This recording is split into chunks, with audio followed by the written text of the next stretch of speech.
Let's say you want to take a chemical compound from Jmol and import it into Blender to be used for a presentation. Like here we have bovine trypsin, and this is straight from a protein data bank.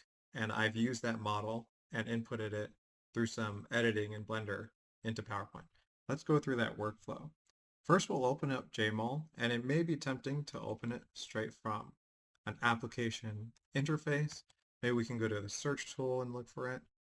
I found that that doesn't work quite as well as opening it straight from the source. So we can go to wherever we have Jmol stored on our computer.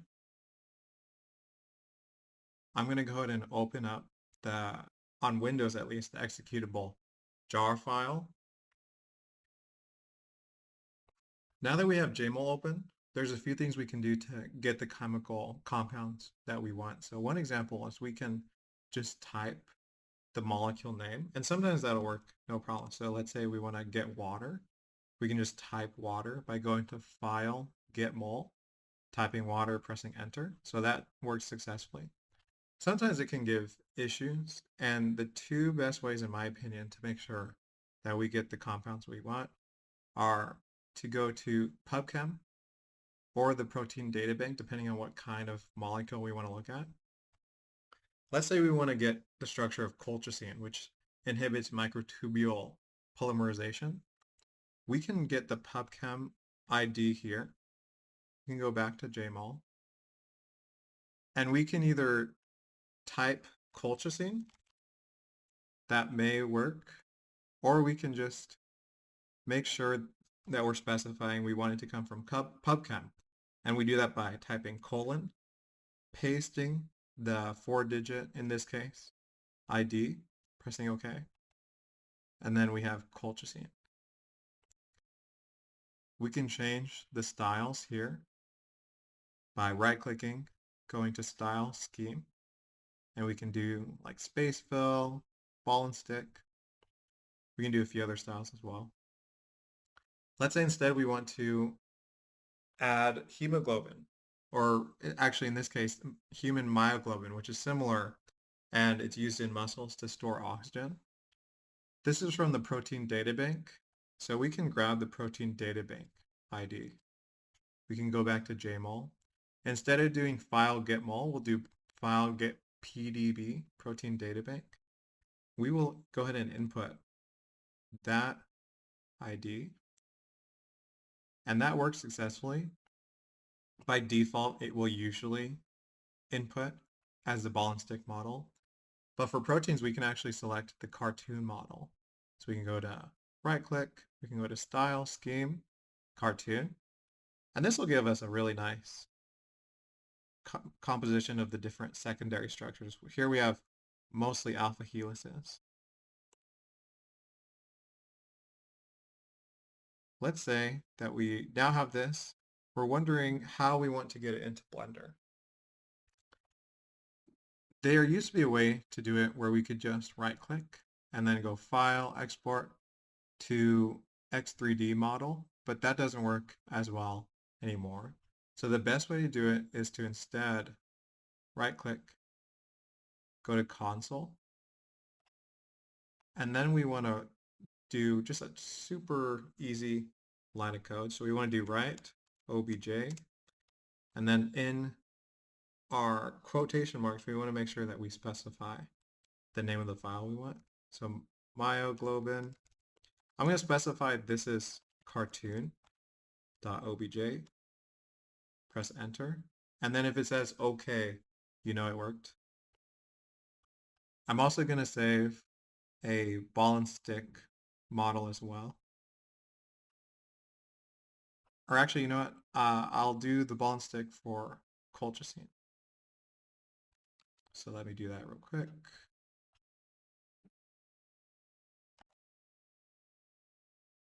Okay, same process. I'm going to go to the console, write obj, colchicine, and I guess I can specify ball stick. And if it doesn't say okay, but one previously worked, then that's fine. Here it did say okay. while I was talking, so that's good. Those are just going to save by default in the area where we have Jmol on our computer. A key thing I should point out is that whenever you move your OBJ file, you actually also need to move the material file. That's going to specify the specific materials you want to, or you want Blender to catch onto when you upload it. So let's go ahead, or rather import it. I'm going to delete these, and then I'm going to go to desktop. Oh.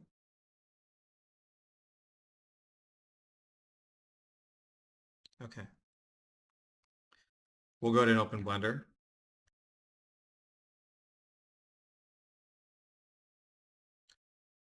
I'm gonna go ahead and delete everything in the default scene. I'm gonna go ahead and import the wavefront OBJ for the first one, which is colchicine. So we can notice already that the materials are showing up decently. When we go to material preview, we'll notice that the specularity is very high. And if you import it into PowerPoint like this, the colors will wash out too much. So although we like that Jmol is giving us the default base colors we want, and some of the materials are good, the one thing we do want to change is we want to change the specularity to 0. Specifically, we want to change the index of refraction to 0, so we can go ahead and do that. Notice immediately that the red, which is what we're changing now, already looks more good. We'll change the specularity, the IOR for all of them to 0. Another thing is once we get to carbon, which I believe is the one we were just on, so this should be hydrogen, yeah. For carbon, I recommend changing it all the way to black. It's for two reasons. One, I think it looks way better in PowerPoint. It actually won't be this dark as it looks in Blender right now. It actually ends up looking pretty nice when we go into PowerPoint. Also, black is a standard, along with gray, color used to differentiate carbon from other elements. The other thing that we want to make sure we do is we want to do a subdivision surface. The reason for that is that if we don't do it, then basically each of the connection points, the bonds between the different elements, will end up looking kind of weird. So we're going to go ahead and do Control 2. It might take a second depending on our computing resources. We can click on modifiers and notice that the subdivision is ready to go. So we're going to do the drop down, apply. Once it applies, we'll be ready to export this for PowerPoint. So we're going to go to export, GLTF, and we will put it somewhere useful for us. So I'm going to say colchicine. We don't need to change any of the other parameters. So we can go ahead and get this slide up and running as well. I think the chemical 3D structures look best on a black background in PowerPoint, but it's totally subjective. You can change it if you'd like. We're going to go to import, or insert rather, 3D models, this device. Navigate to where you have the 3D model in GLB form you just created, or GLTF. Insert.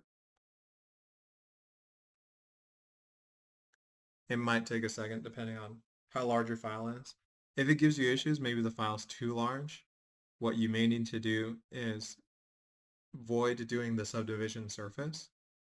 That creates more geometry. So in this case, it looks like the subdivision surface is just giving us too much geometry. So basically, I'm going to try to undo that subdivision surface here. Okay, it looks like Blender let me undo the subdivision surface. I'll go ahead and remove that modifier. Keep in mind, this means that there will be some issues with the bonds, but it won't be devastating. It just won't look quite as good, but that's okay. So let's go ahead and do colchicine, no subdivision, something like that. And then now when we try to insert it, it should work without an issue.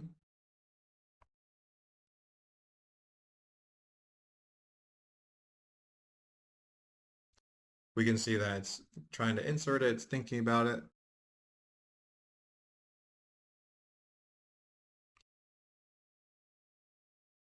I should mention too that you're welcome to make any changes you want to the 3D file.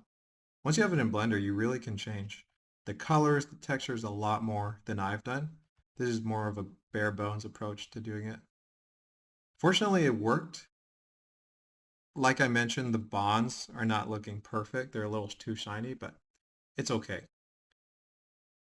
Now we can do things like we can have a turntable effect, which is nice because let's say we want to present, we're talking about culture scene, and this can rotate for us as we're giving a presentation.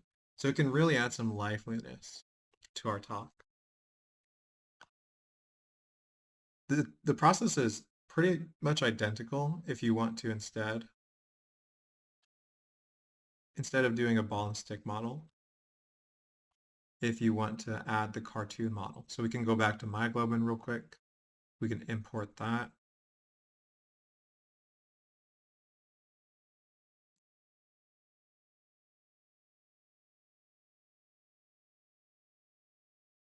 And like I said, the process is pretty much identical. So we'll change the specularity of these materials.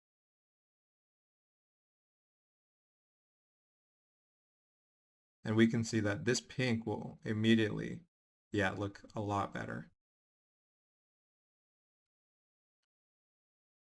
Since we have two different colors of pink, one's supposed to be darker, I'll actually intentionally make this a lot darker. That way it stands out a little bit more. That's subjective. So you have the preference to do that or not. I'll go ahead and name this Myoglobin cartoon. I didn't do any subdivision surface for this one.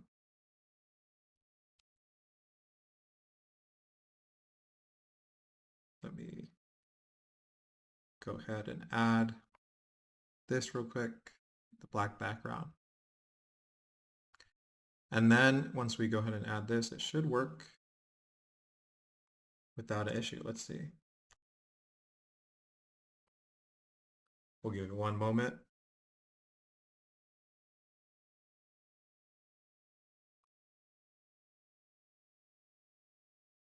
If it does freak out for any reason, you can totally go back to Blender and try navigating a few different settings to make sure that you can get the polygon count low.